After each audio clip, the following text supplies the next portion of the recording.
Hello friends. आपका स्वागत है इस चैनल में।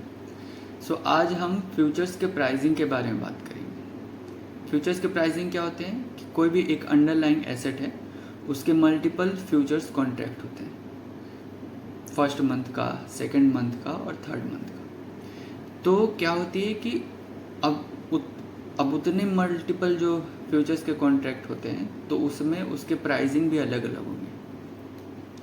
तो किस तरीके से डिटरमाइन किया जा सकता है, तो वो बहुत ही डिफ़िकल्ट होती है, क्योंकि अलग अलग एसेट्स के अलग अलग कैरेक्टरिस्टिक्स होते हैं। वो डिफरेंट सप्लाई एंड डिमांड की भी चीज़ें होती हैं, और जो कैश फ्लो होते हैं वो भी अलग अलग होते हैं। तो अब इतना ज़्यादा वर्सेटाइल होने के कारण कोई एक मेथड निकालना पॉसिबल नहीं है। तो अगर एक मेथड निकालना पॉसिबल नहीं है तो हम क्या कर सकते हैं कि अलग अलग मेथडोलॉजी से जा सकते हैं और उसको सॉल्व कर सकते हैं। यहाँ पे दो तरीके के मेथडोलॉजी बहुत अच्छी तरीके से फ्यूचर्स के प्राइसिंग को जानने के लिए काम में आते हैं। तो फर्स्ट है cost of carry model and then second is the expectations model. हम लोग इनके बारे में बारी बारी से जानेंगे। तो आइए बात करते हैं फर्स्ट मॉडल की, जो कि कॉस्ट ऑफ कैरी मॉडल है। कॉस्ट ऑफ कैरी मॉडल जो है वो एक नो आर्बिट्राज मॉडल है। अब आर्बिट्राज क्या होती है? आर्बिट्राज में क्या होता है कि अगर कोई एसेट है, अगर वो सेम एसेट एनएससी में कम दाम पे मिल रही है और बीएससी में ज़्यादा दाम पे मिल रही है, तो हम क्या करेंगे, प्रॉफिट कमाने के लिए सेम एसेट को एनएससी से खरीदेंगे और बीएससी में बेच देंगे। तो इससे क्या होती है कि कम दाम में हम लोगों ने खरीदा और ज़्यादा दाम में बेचा, तो ऑब्वियस है कि प्रॉफिट वहाँ पे होगी। अब इसको, ये जो मॉडल है कॉस्ट ऑफ कैरी मॉडल, इसको नो आर्बिट्राज मॉडल कहते हैं। इसका मतलब क्या होता है कि अगर दोनों एनएससी और बीएससी में अगर सेम प्राइसिंग हो, कोई भी एसेट की अगर सेम प्राइसिंग हो, तो हम आर्बिट्राज नहीं कर सकते।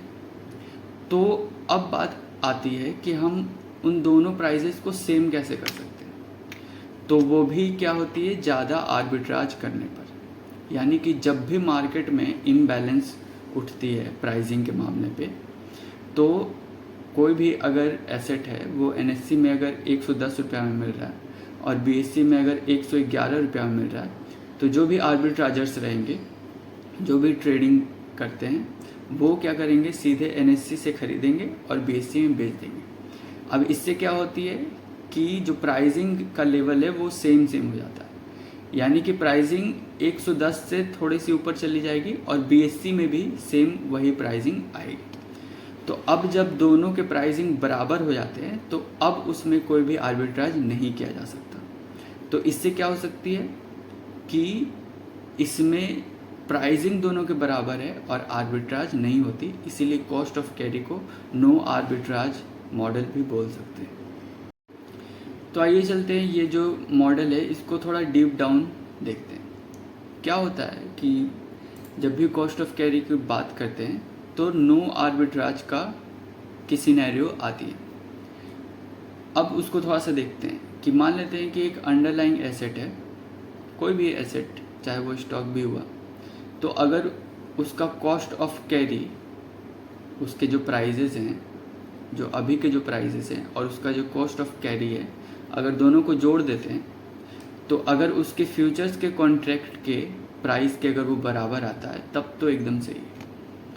अगर एक एग्जांपल दिया जाए कि कोई भी स्टॉक है, अगर वो 110 रुपया पर चल रही है, सिंपली कोई भी स्टॉक के चार्ट को निकालते हैं, अगर वो 110 रुपया पर चल रही है और अगर कॉस्ट ऑफ कैरी उसका 10 रुपया आ रहा है, तो टोटल कॉस्ट कितना आ गया, 120 रुपया का आ गया। अगर फ्यूचर्स के कॉन्ट्रैक्ट को हम देखते हैं और उसके प्राइसेस देखते हैं कि हाँ 120 का ही है, तब तो सही है, क्योंकि दोनों का प्राइस सेम टू सेम है। 120 का है ये भी है और 120 का जो फ्यूचर्स कॉन्ट्रैक्ट है वो भी है। लेकिन अगर वो सेम नहीं होते, अगर ये 120 का है और वो 121 के हो गए, तब वहाँ पे आर्बिट्राजर्स क्या करेंगे, सिंपली जो अंडरलाइंग एसेट है वो बाय करेंगे और जो फ्यूचर्स कॉन्ट्रैक्ट है उसमें सेल करेंगे। तब वहाँ पे उसके प्राइस के डिफरेंस से वो प्रॉफिट जनरेट कर सकते हैं। और वो कब तक होगा, जब तक कि दोनों के प्राइजेस इन लाइन ना हो जाए। यानी कि अगर एक 120 का है तो दूसरा भी 120 के अगर हो जाते हैं, तब तक आर्बिट्राजर्स वहाँ पे बाई और सेल करेंगे और तब जाके वहाँ पे प्राइस इन लाइन हो जाएंगे।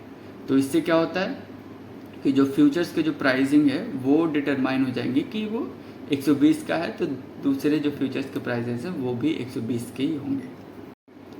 अच्छा, सो इसमें एक चीज़ आती है fair price of futures contract.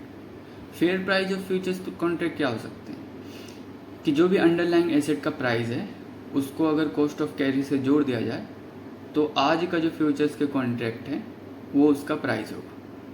अब बात यह है कि कॉस्ट ऑफ कैरी में कौन कौन से चार्जेस जुड़ते हैं। तो कस्टोडियल चार्जेस होते हैं, फाइनेंसिंग के कुछ चार्जेस होते हैं, इंटरेस्ट के चार्जेस होते हैं। अगर कमोडिटीज़ की बात किया जाए तो इंश्योरेंस के चार्जेस होते हैं, वेयर हाउसिंग के चार्जेस हो सकते हैं। तो बहुत सारे चार्जेस को मिला के जो कॉस्ट ऑफ कैरी है वो बनाया जाता है। तो अगर एसेट में कॉस्ट ऑफ कैरी जोड़ दिया जाए तो फ्यूचर्स के जो प्राइसिंग है उसके बराबर हो सकती है। ओके, तो इसका अगर एक डीप डाउन एग्जांपल देखा जाए कि हम लोग क्या करेंगे कि अगर 62,000 का प्राइस चल रहा है अभी करेंट प्राइस गोल्ड का, तो अगर 3 महीने का जो पीरियड देखा जाए उस पर अगर हम ख़रीदते हैं तो उसका कॉस्ट ऑफ कैरी 100 रुपीज़ का होगा, ठीक है। बट ये सिर्फ एक तरीका का एजम्पशन है कि हम लोग 62,000 का गोल्ड है अभी कैश मार्केट में चल रहा है, कॉस्ट ऑफ कैरी जो है वो 100 रुपीज़ की है, ठीक है। अब क्या होती है कि जब हम खरीदेंगे उसको तो जो फ्यूचर्स के कॉन्ट्रैक्ट देखे जाएं तो सिंपली 62,100 का वो फ्यूचर्स का कॉन्ट्रैक्ट होगा। क्यों होगा? क्योंकि कैश मार्केट का जो प्राइस है और जो कॉस्ट ऑफ कैरी है दोनों को जोड़ दिए तो वो फ्यूचर्स के प्राइसिंग के बराबर होता है। लेकिन क्या होती है कि जब हम फ्यूचर्स के प्राइसिंग को ओपन करके देखते हैं तो वो ज़्यादा होती है, 62,180 का दिखा रहा है, यानी कि सिंपली 80 का डिफरेंस है, 80 रुपीज़ की डिफरेंस है। तो हम सिंपली क्या करेंगे कि कैश मार्केट से गोल्ड को बाई करेंगे एंड फ्यूचर का जो 3 महीना का जो गोल्ड के दिखा रहा है वो सेल कर देंगे और 3 महीने तक हम होल्ड करेंगे और उसके बाद फिर से कॉन्ट्रैक्ट को 3 महीने तक ख़त्म कर देंगे।